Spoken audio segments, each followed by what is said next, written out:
ठाणे बोरिवली भुयारी मार्ग मातीच्या विल्हेवाटीसाठी डेडिकेटेड कॉरिडॉरचा आग्रह. ठाणे ते बोरिवली भुयारी मार्गाच्या खोदाई दरम्यान निघणाऱ्या मातीच्या वाहतुकीवरून स्थानिक रहिवासी आणि विकासकांमध्ये जुंपण्याची चिन्ह निर्माण झाली आहेत. मातीची विल्हेवाट लावण्यासाठी MMRDAने कन्व्हेयर बेल्टचा प्रस्ताव दिला, मात्र 90% रहिवाशांची डेडिकेटेड कॉरिडॉरला म्हणजेच विशेष वाहतूक मार्गिकेला सहमती आहे. या प्रकल्पाच्या मध्ये जी जागा आहे तेथून मातीचे डंपर पास होणार असल्याने वाहतुकीचा प्रश्न उद्भवणार नाही, असा दावा मंगळवारी पत्रकार परिषद घेऊन स्थानिक रहिवाशांनी केला. तसेच महापालिकेने नोटीस बजावूनही काही विकासक नोटीसीला जुमानत नसल्याने त्यांच्या विरोधात प्रशासनाने कारवाई करावी, अन्यथा रस्त्यावर उतरण्याचा इशाराही या स्थानिक रहिवाशांनी दिला आहे. मुंबई महानगर प्रदेश विकास प्राधिकरणामार्फत ठाणे ते बोरिवली या महत्त्वाकांक्षी भुयारी मार्ग प्रकल्पाची उभारणी ठाण्यातील मुल्लाबाग येथे परिसरात सुरू आहे. सुमारे 18,838 कोटी रुपये खर्चून हा प्रकल्प उभारण्यात येत आहे. या भुयारी मार्ग खोदाई दरम्यान निघणाऱ्या मातीच्या वाहतुकीवरून सध्या स्थानिक रहिवासी आणि येथील विकासकांमध्ये जुंपले आहेत. दररोज 350 डंपर माती वाहतूक करणार असल्याने परिसरात हवा प्रदूषणात वाढ होण्याची भीती व्यक्त करत त्यास रहिवाशांनी विरोध दर्शवला आहे. हवा गुणवत्ता निर्देशांक 250 पर्यंत जातो, त्यामुळे प्रदूषणाचा त्रास वाढत असून अनेकांना आजार बळावत आहे. वेरेटॉन, नीलकंठ ग्रीन्स, सत्यशंकर या विकासकांना कन्व्हेयर बेल्ट हवा आहे, मात्र डेडिकेटेड कॉरिडॉरला 90% रहिवाशांची सहमती आहे. सर्वप्रथम भुयारी मार्गाची टेल कंप्लीट करून टाकावी, तसेच डेडिकेटेड कॉरिडॉरमधील ही जागा आहे तेथून मातीचे डंपर पास होणार असल्याने वाहतुकीचा प्रश्नही उद्भवणार नसल्याचे रहिवाशांचे म्हणणे आहे. याला 90% रहिवाशांची सहमती आहे. या संदर्भात महाराष्ट्र राज्याचे उपमुख्यमंत्री एकनाथजी शिंदे आणि लोकसभेचे खासदार नरेशजी म्हस्के हे लवकरच या संदर्भात बैठक घेणार असल्याचेही स्थानिक रहिवासी राकेश मोदी यांनी पत्रकार परिषदेत स्पष्ट केले. यावेळी सदर पत्रकार परिषदेला नगरसेवक सिद्धार्थ पांडे, समाजसेवक राकेश मोदी, आशुतोष शिरोळकर, निवृत्त अभियंता भिडे, धाने मजुमदार आणि शरद वासकर आदी रहिवासी उपस्थित होते. याविषयी प्रसारमाध्यमांशी बोलताना समाजसेवक राकेश मोदी यांनी अधिक माहिती दिली.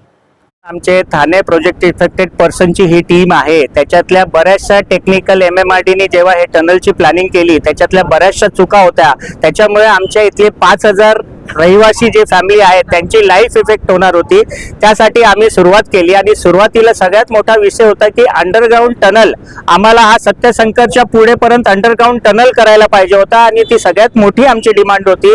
गेल्या 1.5 वर्षाच्या लढ्यात आमच्या आदरणीय उपमुख्यमंत्री एकनाथ शिंदेजी आणि ठाण्याचे खासदार नरेश म्हस्केजी आणि यांच्या सहयोगाने आमचं अंडरग्राउंड टनलची जी पहिली मागणी आहे ते सत्यशंकरपर्यंत क्लिअर झालेली आहे. दुसरी मागणी आमची अशी होती की मग हॉलिंगचा जो विषय आहे त्याच्यासाठी त्यांनी आम्हाला प्रपोज केलं होतं की कन्व्हेयर बेल्टचा आमचं सुरुवातीपासून विरोध होता. आमचं असं म्हणणं होतं की एकदा TBM मशीन आतमध्ये गेल्यानंतर तुम्ही आधी आमची टेल कंप्लीट करा सत्यशंकर परत, ज्याच्याने आमची लाईफस्टाईल वरून व्यवस्थित मेंटेन राहील आणि अंडरग्राउंड टनल खालून तो काम टनलचा चालू राहील 3 वर्ष 4 वर्ष, ज्याच्याने आमची लाईफस्टाईल डिस्टर्ब होणार नाही.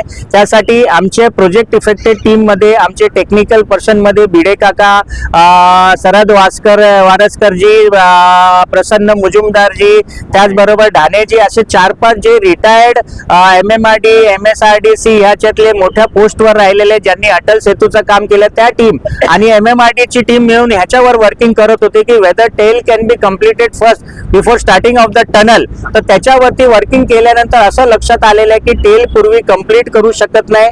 आताही त्याच्या गोष्टीवरती झालेलं आहे, लेकिन MSRTCने त्याच्यामध्ये आम्हाला एक प्रपोजल असं दिलंय की मधून एक MMRDने एक प्रपोजल दिलेलं आहे की डेडिकेटेड कॉरिडॉरच्या मार्फत ते ट्रक वगैरेची मुवमेंट करणार. ती ही गोष्ट आम्हाला समजलेली आहे. 90% लोक त्याच्यासाठी तयार आहे, पण 10% आमच्यातले काही लोक आहे त्यांचा या गोष्टीवरती मत विभिन्नता आहे. त्यांना तो डेडिकेटेड कॉरिडॉर समजलेला नाहीये आणि त्याच्यावर आमची वर्किंग चालू आहे. तर एकनाथ शिंदे साहेबांना आम्ही whether the tail has to be completed first, whether conveyor belt किंवा आपल्याला डेडिकेटेड कॉरिडॉर ह्याच्यातला कुठला विषय करायचा त्याच्यावरती आमची वर्किंग चाललेली आहे. पुढच्या 1 महिन्यात शिंदे साहेबांना आज सकाळी या विषयासाठी मी भेटलो. त्यांनी सांगितलं आपण त्याच्यावर वर्किंग करून एक इमिडिएट अधिवेशन संपल्यावर एक मीटिंग लावून त्याच्यावरती जे काय अजून फायनल झालेलं नाहीये की तो डेडिकेटेड कॉरिडॉर आहे की टेल कंप्लीट आहे की कन्व्हेयर बेल्ट आहे ते पुढच्या काही दिवसात क्लिअर होणार आहे. जसंच ते क्लिअर झालं त्याची माहिती आम्ही तुम्हाला देऊ. आता अखेरचा जो सगळ्यात मोठा आमचा विषय आहे, चॅलेंज आहे, तो पॉल्युशनला घेऊन आहे. कधी आमचा AIQ लेवल 250 पर्यंत जातो, कधी 160 पर्यंत जातो.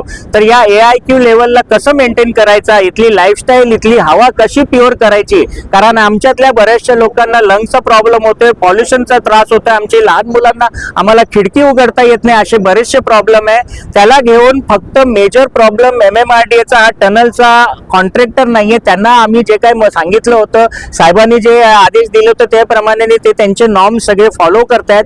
आणि सध्या त्यांचा असा कुठलाच विषय नाहीये की ज्याच्यानी माती वगैरे ओढली पाहिजे. तर इथे वेरेटन, नीलकंठ आणि हे जे बिल्डर आहेत ह्यांना वारंवार सांगितल्यानंतर पण ते पॉल्युशनचे जे नॉर्म्स आहेत ते फॉलो करत नाही. त्याला घेऊन महानगरपालिकेच्या आमच्या पॉल्युशनच्या ज्या मॅडम आहे, मनीषा प्रधान मॅडम, यांनाही आम्ही ज्ञापन दिलेले, स्टेटचे जे पॉल्युशन मिनिस्टर आहे त्यांनाही आम्ही याच्याबद्दल ज्ञापन दिलेले.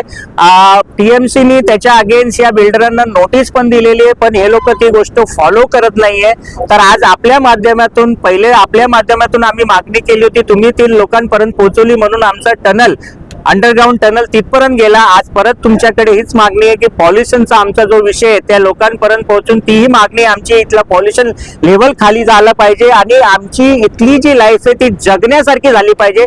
यासाठी आम्ही ते तुम्हाला इथे बोलवलेले आहे. धन्यवाद सर. या टनलला